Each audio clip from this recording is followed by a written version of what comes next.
warahmatullahi wabarakatuh. Saya di sini akan menjelaskan tentang planning kewirausahaan fashion perempuan dan pria.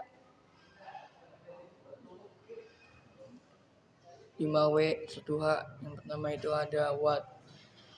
Usaha yang akan saya jalankan yang ini di bidang fashion yang menjual pakaian perempuan dan pria dengan model kekinian mulai dari baju atau kaos, kardigan hingga dress. Produk yang saya jual ini mengambil tema pakaian vintage. Yang kedua itu ada why. Saya memilih jenis usaha ini karena dengan minat pribadi saya yang kuat dalam fashion, terutama dalam desain pakaian wanita. Selain itu, jenis usaha ini juga memiliki potensi pasar yang besar karena wanita engkali menjadi konsumen utama dalam pembelian pakaian. Yang ketiga ada wo. Yang terlibat dalam usaha ini terutama pemilik usaha dengan saya sendiri yang memiliki ide modal untuk berjalannya usaha. Desainer, mereka yang merancang produk yang ingin dirancang. Pengrajin, orang-orang yang menjahit produk berdasarkan desain yang telah dibuat. Pemasok bahan, seorang yang mengatur atau kontrol penyediaan bahan baku. Tim produk, orang yang bertanggung jawab dalam produksi. Tim keuangan, orang yang bertanggung jawab dalam mengatur keuangan. Tim logistik, seseorang yang menangani distribusi produk atau pengiriman. Tim layanan pelanggan, yang mengurus pertanyaan, komplain, bahkan kebutuhan konsumen.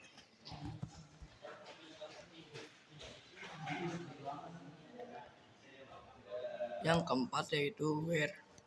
Lokasi yang cocok ataupun yang pilih untuk membuka usaha ini berdasarkan beberapa faktor yang mempengaruhi, diantaranya seperti pusat pembelajaran, contohnya seperti mall atau pusat pembelajaran lainnya. 2. Jalur utama atau perkotaan sibuk yang merupakan pilihan bagus karena menjangkau lebih banyak orang. Yang ketiga, kawasan pariwisata. Membuka usaha di tempat ini yang ramai pengunjung dapat menjadi pilihan strategis dan dapat meningkatkan jumlah penjualan. Yang keempat, online. Saat ini banyak sekali fashion atau bisnis lainnya yang sukses yang memanfaatkan media online. Yang kelima, ada when. Usaha ini dapat fokuskan untuk fashion dalam penggunaan secara resmi seperti acara keluarga, perkumpulan perusahaan, kelulusan, dan sebagainya. Yang keenam ada how.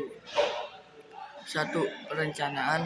Membuat identifikasi produk mulai dari layanan, target pasar, strategi pemasaran, dan perencanaan keuangan. Kedua, pembuatan platform online dengan membuat situs atau poster yang menarik. Yang ketiga, pemasaran digital, pemasaran melalui media sosial dengan membuat konten yang berkualitas. Yang keempat, penjualan dan transaksi dengan menyediakan cara mudah bagi pelanggan untuk membeli. Konsumen pun akan menjadi lebih efisien dalam pembelian. Yang kelima yaitu manajemen konten dan layanan, memperbarui konten secara teratur dan memastikan layanan pelanggan berjalan dengan lancar.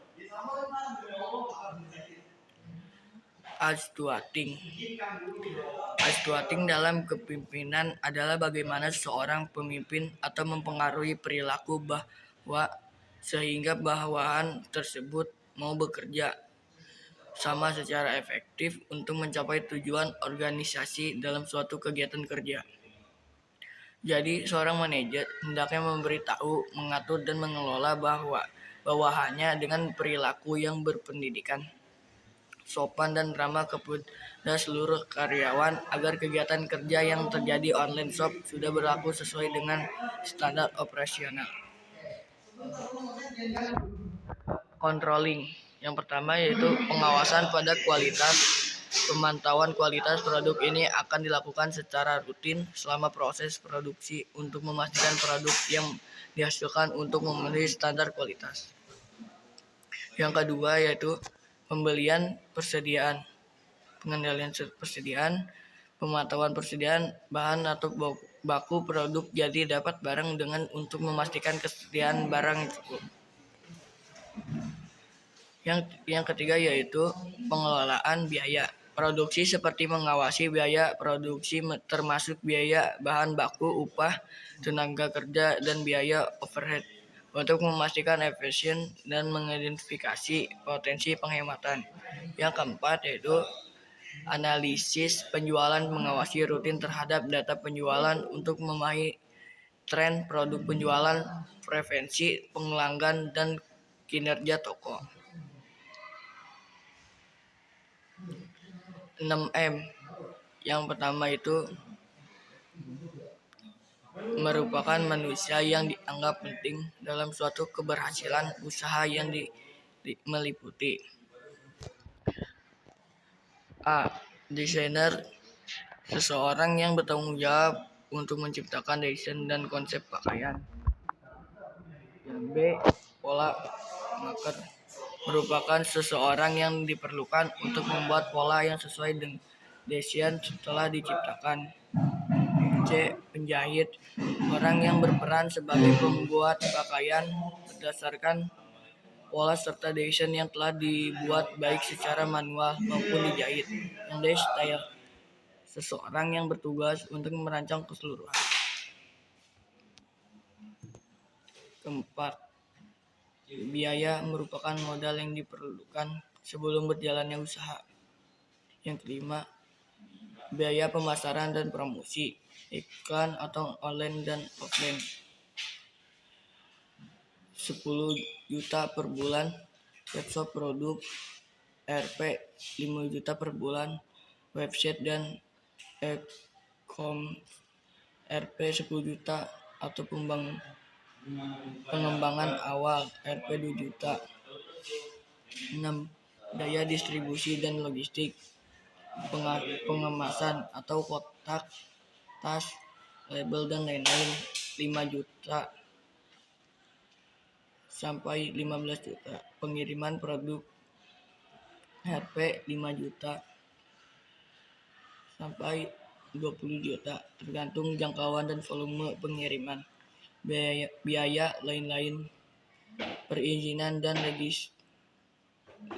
legalitas Rp 5 juta, asuransi 10 juta per tahun, cadangan dana darurat Rp 100 juta. 5. Metode merupakan cara membuat produksi. 1. Membuat desain. 2. Membuat pola. 3. Pemilihan bahan. 4. Pemotongan bahan. 5. Proses menjahit. 6. Memberi panik atau payet jika diperlukan. 7. Finishing. 8. Melakukan quality control. Yang keenam yaitu market. Adapun target pasar yang harus kamu capai yakni seperti pemasaran kepada remaja, ibu rumah tangga, influencer, serta penggemar fashion. Yang organizing,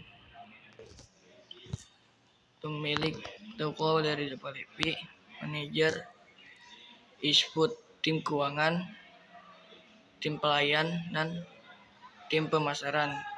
Proses, desainer, postmaster, penjahit. Output, 13M pengemasan, tim penggiris, tim distribu.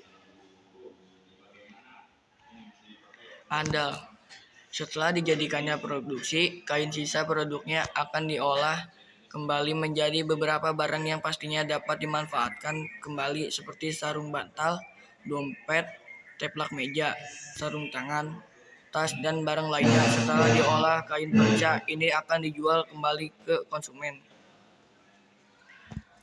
Dari saya, terima kasih. Wassalamualaikum warahmatullahi wabarakatuh.